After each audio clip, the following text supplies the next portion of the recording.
দলীয় নেতা কর্মীদের সাথে জনসংযোগ বাড়াতে দলনেত্রী মমতা বন্দ্যোপাধ্যায় ব্লকে ব্লকে বিজয় সম্মেলনের আয়োজন করার নির্দেশ দিয়েছেন। দলের পক্ষ থেকে তালিকাও প্রকাশ করা হয় কোন ব্লকে কবে বিজয় সম্মেলনী।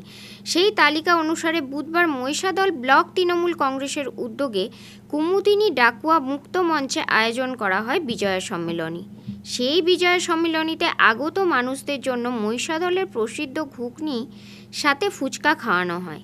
এদিনের বিজয় সম্মেলনীতে উপস্থিত ছিলেন তমলুক সাংগঠনিক জেলা তৃণমূলের সভাপতি সুজিত কুমার রায়, চেয়ারম্যান অসিত ব্যানার্জি, মহিষাদলের বিধায়ক তিলক কুমার চক্রবর্তী, নন্দকুমারের বিধায়ক সুকুমার দে সহ অন্যান্যরা।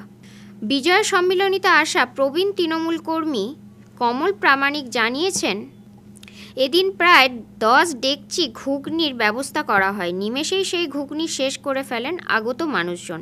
তাহলে কি সময়ের সাথে বিজয় সম্মেলনের স্বাদ বদলাচ্ছে? সেটাই এদিনের সম্মেলনীতে বোঝা গেল।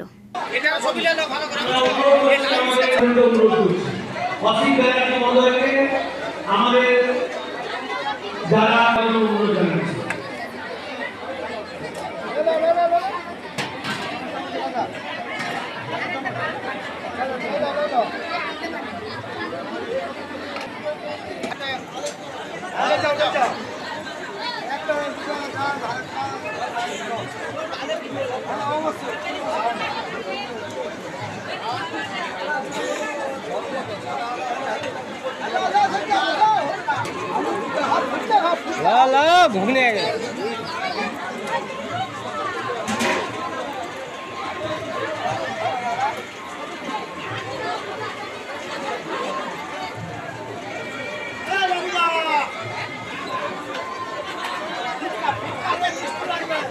আগে ঘুরি খানা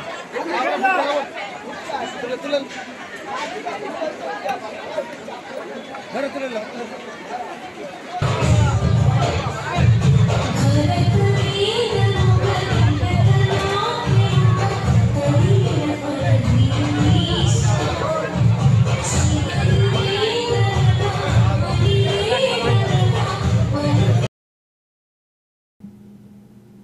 রঞ্জন মাইতির রিপোর্ট, খবর BCBS।